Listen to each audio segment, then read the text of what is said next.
This week it was all about not getting kicked in your end zone as all the party leaders got padded up, put their heads down and aimed for that all-important slam dunk at the bankers. No, wait a minute, that is the wrong sport, isn't it? You might need this, Anita. Thank you, Ben. This is so going to ruin my hair.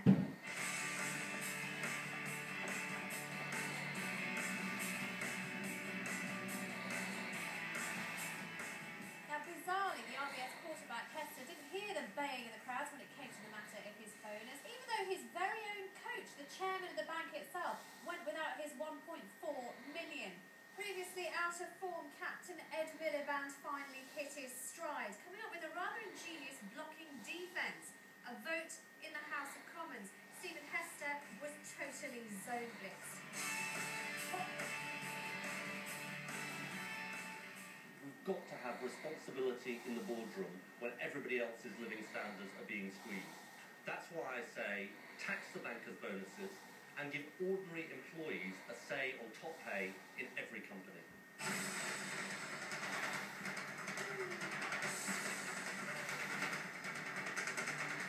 Well, Team Cameron were now under a lot of pressure. Just how did they show that they too were tough on the bankers? Well, how's this for a play? What you do is you find the biggest hunk of meat on the gridiron and you take him and chuck him on the fire. Step forward, the player formerly known as Sir Fred the Shred, nowadays just Shred to you and me. The Forfeiture Committee stripped him of his title and the government were pleased. We've got a special case here of the Royal Bank of Scotland symbolising everything that went wrong in the British economy over the last decade. Fred Goodwin was in charge. I think it's appropriate that he loses his knighthood. Ed was now totally in the game and messing for a fight.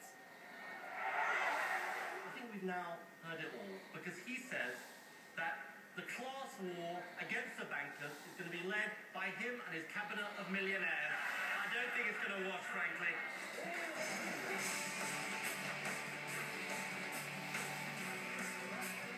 Time out! David Cameron had some time out in Brussels, and while he was there, he found that he had to explain to some of his team that he was actually on the right side. Just before Christmas, he took the applause of the crowds for vetoing an EU treaty. But now he found himself on the defensive, having to explain his latest manoeuvres. This is a treaty outside the EU. We are not signing it, we are not ratifying it, we are not part of it, and it places no obligations on the United Kingdom. Now Cameron had his players' support. It really was touchdown for Miliband. With this Prime Minister, a veto is not for life, it's just for Christmas. Cameron persuaded his players to get behind him. But what about the yellow team? What were they doing? May I begin by praising the pragmatism of the Prime Minister? Although I confess to being somewhat surprised that my support for that pragmatism isn't shared throughout the government benches. Cracks in the coalition line-out may have been pushed together for now, but what happens if they open in the future? Just how vulnerable does that leave Downing Street? Also putting in a notable performance this week was the wide receiver Gripper Gove, appearing before the Education Select Committee. He was asked about his plans to do away with vocational subjects at school. But how exactly are we going to do without GCSE scrimmageology? Ultimately, if you say to a student, we the state are going to value this qualification as an equivalent, but then the colleges to which they apply subsequently and the employers with whom they're seeking a job say no, then that child will understand that they feel betrayed and let down.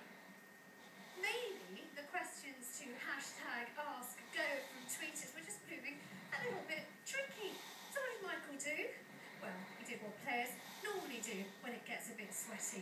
He called time out. Can I ask a favour? Shelley, you very kindly provide me with some water. Will you excuse me for a second? And I'll come back and carry on answering questions. Can you suspend the sitting for a second? Please, sir. I'll be back in a minute.